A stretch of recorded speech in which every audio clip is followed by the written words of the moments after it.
প্রায় আধ ঘন্টা হলো তিথিরা নিজেদের দেশে ল্যান্ড করেছে।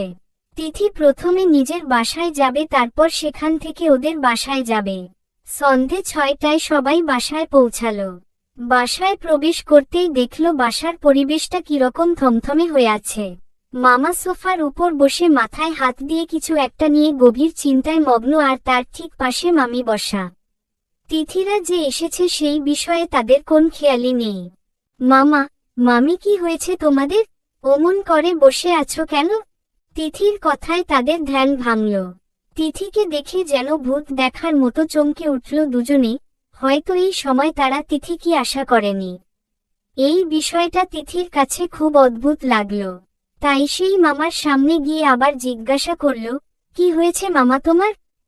না না, কিছু হয়নি তো আমাদের, হকচকিয়ে বলে উঠলেন মামা। মামার কথা শুনে তিথি বুঝতে পারল কোন কিছু তিনি তার কাছ থেকে গোপন করার চেষ্টা করছেন। আবির অনেকবার জিজ্ঞাসা করেছে কিন্তু কেউ কোন কথার উত্তর দিচ্ছে না। তাই দেখে তিথির খুব রাগ হল। সে মামার সামনে হাঁটু গেড়ে বসে ওনার এক হাত নিজের মাথার উপর রেখে বলে উঠল, মামা, আমার কসম বলো, কি হয়েছে তোমাদের? তিথির কথায় যেন নজরুল সাহেবের অনেক কষ্ট করে লুকিয়ে রাখা অশ্রুগুলো টপ টপ করে পড়তে লাগল। বাসায় উপস্থিত প্রত্যেকে নজরুল সাহেবের দিকে অবাক চোখে তাকিয়ে আছে। এমনকি তিথি নিজেও বিস্ময় চোখ নিয়ে তার মামার দিকে তাকিয়ে আছে। পাশে তাকিয়ে দেখল তার মামির চোখ দিয়েও সমান গতিতে অশ্রুধারা নিঃসরণ হচ্ছে। নজরুল সাহেব কিছুক্ষণ চুপ করে থাকার পর বলতে আরম্ভ করলেন, পরশুদিন রাতে একজন আমাকে ফোন করে। ফোনটা রিসিভ করতে সে জানায় যে সে থাইল্যান্ড থেকে বলছে। অত রাতে থাইল্যান্ড থেকে আমাকে ফোন করছে, এই জিনিসটা ভেবে প্রথমে আমি অবাক হয়েছিলাম, কিন্তু তার পরবর্তী কথাগুলো শুনে আমি নিজের কানকেও বিশ্বাস করতে পারছিলাম। তিনি জানান যে আতিফ পুলিশের গুলিতে নিহত হয়েছে। তিথি এতক্ষণ নজরুল সাহেবের কথাগুলো খুব মনোযোগ সহকারে শুনছিল, কিন্তু ওনার লাস্টের কথাটা শুনে তার মনে হচ্ছে যেন পায়ের নিচ থেকে মাটি সরে গেল। আবিরও নজরুল সাহেবের কথায় অবাকের চূড়ান্ত পৌঁছে গিয়েছে। সে জড়িয়ে চেঁচিয়ে বলে উঠল, কিন্তু বাবা, এটা কি করে সম্ভব? আর তুমি আমাদের এগুলো আগে কেন বলনি ফোন করে? আমি জানাতে চেয়েছিলাম, কিন্তু তোদের দুদিন পরেই এখানে চলে আসার কথা ছিল, তাই আমি আর তোদেরকে জানাইনি। কিন্তু এগুলো কি করে হলো বাবা? ফুপা তো দেশের মধ্যেই ছিল, তাহলে উনি বাইরেই বা গেলেন কখন? আর কি করেই বা উনি পুলিশের কাছে ধরা পড়লেন? নিলয় আর নিশি এতক্ষণ চুপচাপ দাঁড়িয়ে কেবল শুনছিল, কিন্তু কি বিষয় নিয়ে আলোচনা হচ্ছিল তা তাদের দুজনেরই বোধগম্য হচ্ছিল না। কিন্তু আবিরের বলা ফুপা শব্দটি শুনে দুজনের কারণে বুঝতে বাকি রইল না যে আতিফ বলে ভদ্রলোকটি আর কেউ না, তিথির বাবা। নিলয় তিথির দিকে তাকিয়ে দেখল তিথি এখনো তার মামার দিকে স্থির চাহনিতে চেয়ে আছে, শুধু তফাৎ এখন তার চোখ দুটো অশ্রুসিক্ত, যেকোনো মুহূর্তে গড়িয়ে পড়বে তার গাল বেয়ে। নজরুল সাহেব আবার বলতে শুরু করলেন, আমরা তিথিকে এখানে আনার 3 বছরের মাথায় সে এই দেশ ছেড়েছিল তার দ্বিতীয় স্ত্রীর সাথে। নিজের কালো দুনিয়ায় কালো কারবার আর দ্বিতীয় স্ত্রী সংসার, এই দুই নিয়ে বেশ ভালোই সুখের দিন কাটাচ্ছিল। কিন্তু কিছু বছরের মধ্যেই ব্যবসায় লোকসান শুরু হয়। নিজের দ্বিতীয় স্ত্রীর অ্যাকাউন্ট একসময় অনেক টাকা জমিয়ে রেখেছিলেন, তাই তখন তার স্ত্রীর কাছে সেই টাকার দাবি করে, কিন্তু তিনি তা দিতে অস্বীকার করে। আতিফ তাকে মারার হুমকি দিলে সে আতিফের নামে পুলিশে কেস করে। কিছুদিনের মধ্যেই আতিফ নিজের কালো ব্যবসা, প্রথম স্ত্রীর খুনের এবং দ্বিতীয় স্ত্রীকে মারার চেষ্টার দায়ে আতিফকে গ্রেপ্তার করে পুলিশ। কিন্তু সেই মহিলাটি এটা বলেনি যে সেও আতিফের সাথে মিলে আমার বোনকে হত্যা করেছিল। আদালতে বিচার হলে তাকে 7 বছরের সশ্রম কারাদণ্ড দেয়। 7 বছর পর জেল থেকে বেরিয়ে সে তার দ্বিতীয় স্ত্রী সন্ধান করতে থাকে। পরে জানতে পারে তার স্ত্রী তার প্রপার্টি বিক্রি করে সুখে শান্তিতে জীবন কাটাচ্ছে। এটা আতিফ কিছুতেই মেনে নিতে পারেনি, তাই সে নিজের দ্বিতীয় স্ত্রীকে খুন করার পরিকল্পনা করে। সব প্ল্যান সে ঠিক করলেও খুন করার দিন তাকে খুন করতে বাড়ির চাকর দেখে ফেলে এবং পুলিশকে ফোন করে জানিয়ে দেয়। পুলিশ সেখানে এসে আতিফকে ধরার চেষ্টা করলে সে পুলিশের কাছ থেকে পালানোর চেষ্টা করে, তাই পুলিশ বাধ্য হয়ে তাকে এনকাউন্টার করে। মরে যাওয়ার কিছু মুহূর্ত আগে সে তার সমস্ত দোষ স্বীকার করে এবং তিথিকে একটি বার দেখার অনুরোধ করে, কিন্তু সময় খুব কম থাকায় তা পূরণ করা সম্ভব নয়। তার জন্য সে সেখানকার পুলিশের কাছে অনুরোধ করে যে তার মৃত্যুর খবর অন্তত দেশে তার পরিবারের কাছে জানাতে। মরে যাবার পর থাইল্যান্ডের পুলিশ আতিফকে দাফন করে দিয়ে আমাদের ইনফর্ম করে। এইটুকুনি বলে নজরুল সাহেব একটা দীর্ঘ নিঃশ্বাস ছাড়লেন। এতক্ষণ তিথি তার মামার কথাগুলো একধ্যানে শুনছিল। এবার সে উঠে দাঁড়ালো এবং আস্তে আস্তে করে উপরে নিজের রুমের দিকে চলে গেল। রুমে ঢুকে নিজের দরজাটা বন্ধ করে দিল। নিলয় যেতে নিলে আবির তাকে থামিয়ে বলে ওঠে, ওকে কিছুক্ষণ একা থাকতে দাও। তিথি সারা সন্ধে দরজা খুলল না। সেই রাত 10টায় তিথি তার রুমের দরজা খুলল। নিলয় সবে ভাবছিল এবার সে তিথিকে ডাকতে যাবে, কিন্তু তার আগেই তিথি দরজা খুলে নিচে নেমে এলো। সবাই এতক্ষণ নিচের সোফায় বসেছিল। তিথিকে দেখে সবাই দাঁড়িয়ে পড়ল, কিন্তু তিথি সবাইকে অবাক করে দিয়ে ডাইনিংয়ে গিয়ে বসে পড়ল এবং মামিকে উদ্দেশ্য করে বলে উঠল, মামি, আমার খুব খিদে পেয়েছে, তাড়াতাড়ি খেতে দাও দেখি। তোমার হাতের রান্না আমি অনেকদিন মিস করেছি। তিথি এমন স্বাভাবিক কথাবার্তা বলতে দেখে সবাই অনেক অবাক হলো। তিথি সবার দিকে তাকিয়ে বলে উঠল, কি হলো তোমাদের, কি ব্যান্ড পার্টি ভাড়া করে ডাকতে হবে? তাড়াতাড়ি সবাই এসো তো, আমার খুব খিদে পেয়েছে। তিথিকে এমন স্বাভাবিক দেখে সবাই একটু নিশ্চিন্ত হলো। সবাইদের সাথে বেশ স্বাভাবিকভাবেই কথাবার্তা বলেই নিজের খাওয়া কমপ্লিট করল তিথি। রাত দুটো নিজের পাশে তিথিকে না পেয়ে নিলয় কিছুটা চিন্তিত হয়ে পড়ল। হঠাৎ তার নজরে গেল ব্যালকনির দরজা খোলা। বিছানা ছেড়ে উঠে সেখানে গিয়ে দেখল তিথি এক ধ্যানে দূরের আকাশের দিকে তাকিয়ে আছে। নিজের কাঁধে কারোর গরম নিঃশ্বাস এবং কোমরে কারোর হাতের স্পর্শ পেয়ে তিথির বুঝতে অসুবিধা হলো না যে মানুষটিকে। পাখি। নিলয়ের মায়াভরা আওয়াজে তিথি কেঁপে উঠল। নিলয় আবার বলতে শুরু করল, তুমি যত অন্যদের কাছ থেকে নিজের কষ্ট লুকিয়ে থাকো না কেন, আমার কাছ থেকে তা পারবে না? ব্যাস, নিলয়ের একটা কথাই যেন তিথির মনের বরফ গলানোর জন্য যথেষ্ট। তিথি হুট করে সামনে ফিরে নিলয়কে শক্ত করে জড়িয়ে ধরে ফুপিয়ে ফুপিয়ে কাঁদতে লাগল। তিথিকে এমন কান্না করতে দেখে নিলয় তিথিকে নিজের সাথে শক্ত করে জড়িয়ে ধরল। তারপর তিথির মাথায় হাত বুলাতে লাগল। বেশ কিছুক্ষণ পরে তিথি কান্না থামিয়ে নিলয়ের বুকে চুপটি করে মাথা রেখে দাঁড়িয়ে থাকাল। নিলয় তিথিকে চুপ করে থাকতে দেখে বলে উঠল, বাবার জন্যে কষ্ট হচ্ছে? তিথি মাথা নাড়িয়ে না বলল। নিলয় এতে কিছুটা অবাক হল, তারপর নিজেকে সামলে নিয়ে জিজ্ঞাসা করল, তাহলে? তিথি কিছুক্ষণ চুপ থেকে বলে উঠল, তোমাকে এটা বলবো না যে বাবার মৃত্যু সংবাদ শুনে আমি খুব কষ্ট পেয়েছি, আবার এটাও বলবো না যে খুব খুশিও হয়েছি। যতই হোক তিনি আমার বাবা ছিলেন। যখন মামার কাছ থেকে বাবার মৃত্যু সংবাদটা শুনি তখন প্রথমে খুব কষ্ট হয়েছিল, যা বলার বাহিরে। কিন্তু যখন শুনি যে তিনিই আমার মা, উনি, তখন সেই কষ্টটা তীব্রতা অনেক কমে গেল। জানো, ছোটবেলায় মামার মুখে শুনেছিলাম আমার মার খুনের পিছনে কোন না কোনোভাবে আমার বাবা জড়িত। মামার কথায় পুরোপুরি আমার বিশ্বাস ছিল, কারণ পরিবার বলতে বলো আর বাবা মা বলতেই বলো, আমি আমার মামা মামিকেই বুঝেছি।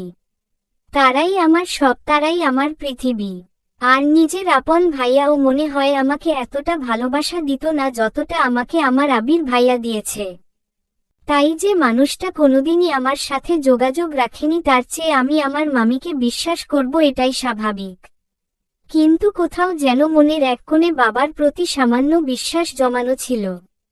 কিন্তু আজকের পর থেকে সেই বিশ্বাসও আমার সারা জীবনের মতো মাটিতে মিশে গেল। আমি কাঁদছি বাবার জন্য না, আমি কাঁদছি আমার মার জন্যে। কত কষ্ট পেতে হয়েছে আমার মার। নিজের থেকেও বেশি ভালোবাসে ওই বাজে লোকটাকে। কিন্তু উনি কি করলেন? প্রপার্টির জন্য আমার মাকে মেরে ফেললেন। ওনাকে আমার বাবা ভাবতেও ঘৃণা করছে। কথাগুলো বলতে বলতে তিথি আবার কেঁদে উঠল। তারপর নিজের কান্না তো থামিয়ে নিলয়ের দিকে তাকিয়ে বলে উঠল, তুমি আমায় কথা দাও, তুমি শুধু এবার থেকে তোমার বিজনেস ছাড়া কোন দিকে তাকাবে না। তুমি কোন কাল দুনিয়ার সাথে নিজের সম্পর্কে জড়াবে না। অসহায় মানুষের সাহায্য করতে চাইলে একজন বিজনেসম্যান হিসেবে সাহায্য করো, মাফিয়া হিসাবে নয়। আমি চাই না তোমাকে হারাতে নিলয়। এই বলে আবার ফুপিয়ে ফুপিয়ে কেঁদে উঠল। নিলয় তিথিকে শক্ত করে জড়িয়ে ধরে বলল, শোষ, চুপ আর নয়। আর কাঁদবে না তুমি। আজ আমি তোমাকে স্পর্শ করে কথা দিচ্ছি যে আমি কালো দুনিয়া থেকে নিজেকে সম্পূর্ণ সরিয়ে নেব। এই আমি তোমাকে কথা দিলাম। এবার চলো, অনেক রাত হয়ে গিয়েছে। এই বলে নিলয় তিথিকে নিয়ে রুমে চলে গেল। পরের দিন সকাল সকাল তিথিকে সাথে নিয়ে নিলয় নিজের বাসায় চলে এলো। দেখতে দেখতে 4 মাস কেটে গেল। এই 4 মাসে তিথি এবং নিলয়ের মধ্যেকার ভালোবাসা আরও গাঢ় হয়েছে। তিথিকে দেওয়া কথা অনুযায়ী নিলয় কালো দুনিয়া থেকে নিজের নাম চিরতরে মুছে ফেলেছে। আর একজন বিজনেসম্যানের পরিচয়, সে গরিব মানুষদের সাহায্য করে। দিনগুলো বেশ ভালোভাবেই কেটে যাচ্ছিল, কিন্তু আবির এবং নিশি সম্পর্কের তিক্ততা যেন ক্রমশ বেড়ে যাচ্ছিল। অনেক ভেবেচিন্তে আবির ডিসাইড করল যে সে কি করবে। এদিকে তিথির শরীর বেশ কিছুদিন ধরে খারাপ যাচ্ছে। ঠিকমতো খাওয়া দাওয়া করতে পারছে না। জোর করে কিছু খেলেই বমি করে দিচ্ছে। নিলয় খুব চিন্তিত তিথিকে নিয়ে।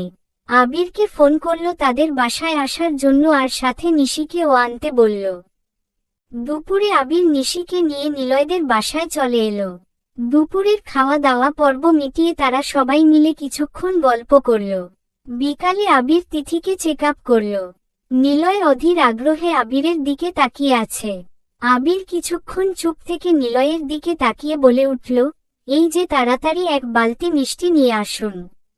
নিলয় অবাক হয়ে আবিরের দিকে তাকিয়ে আছে। নিলয়ের এমন তাকানো দেখে আবির ফিক করে হেসে দিয়ে বলে উঠল, আরে মশাই, আমি মামা হতে যাচ্ছি।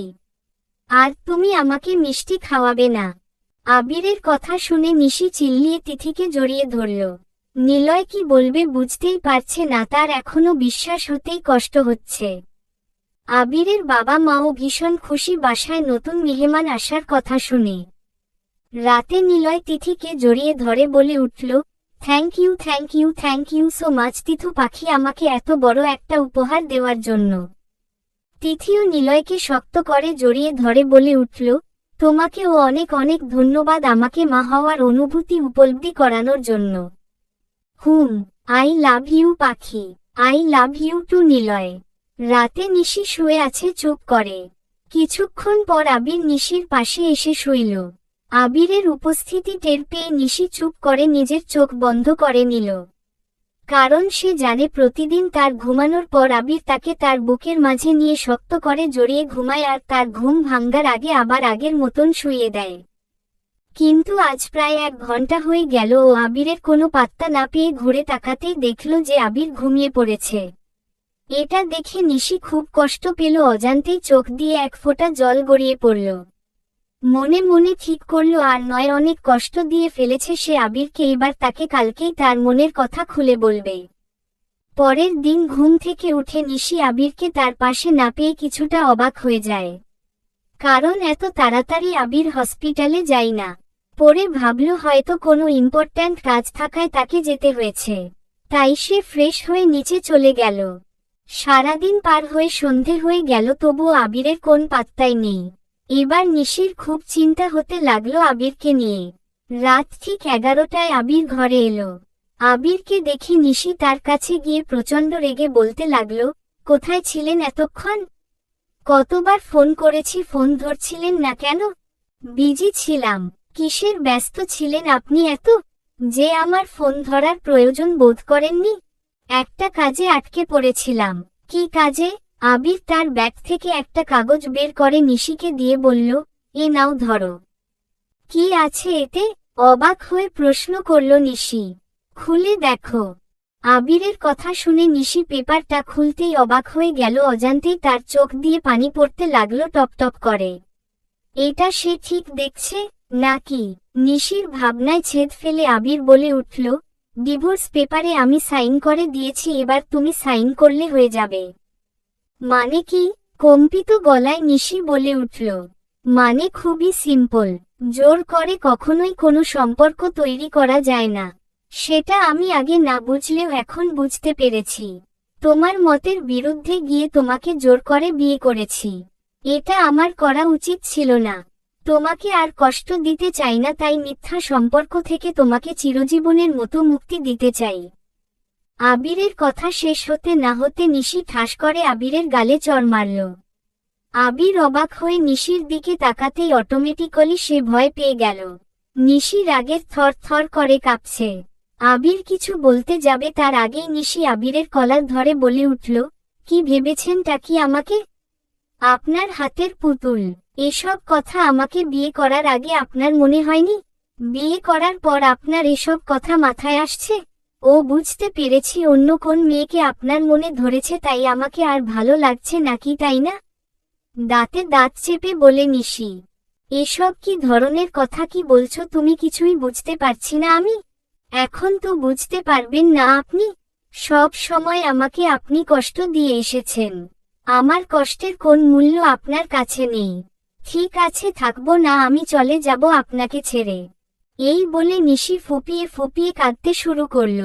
নিশিকে এমন হঠাৎ কাঁদতে দেখে আবির ভ্যাবাচেকা খেয়ে গেল। নিশির কাছে এগিয়ে আসতে নিশি বলে উঠল, এই দূরে থাকুন। একদম আসবেন না আমার ধারে কাছে।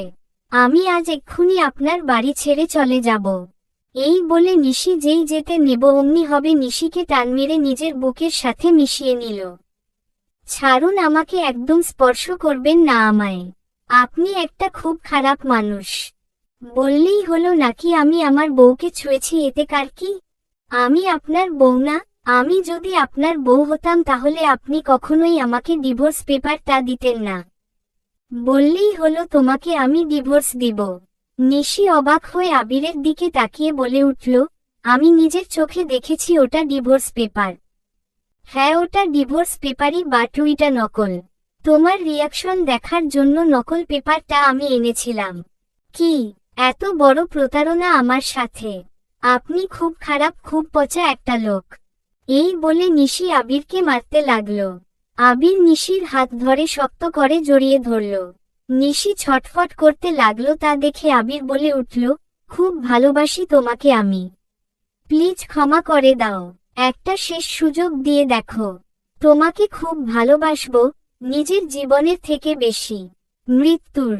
আবিরের মুখে হাত দিয়ে থামিয়ে নিশি ছল ছল চোখে বলে উঠল, এই ধরনের কথা প্লিজ মুখে আনবেন না। খুব ভালোবাসি আমি আপনাকে, কিন্তু সবকিছু এইভাবে হয়ে যাওয়ায় মানতে পারছিলাম না, তাই আপনাকে অনেক কষ্ট দিয়ে ফেলেছি। ক্ষমা করে দিন। নিশির কথা শুনে আবির নিশিকে জড়িয়ে ধরল শক্ত করে।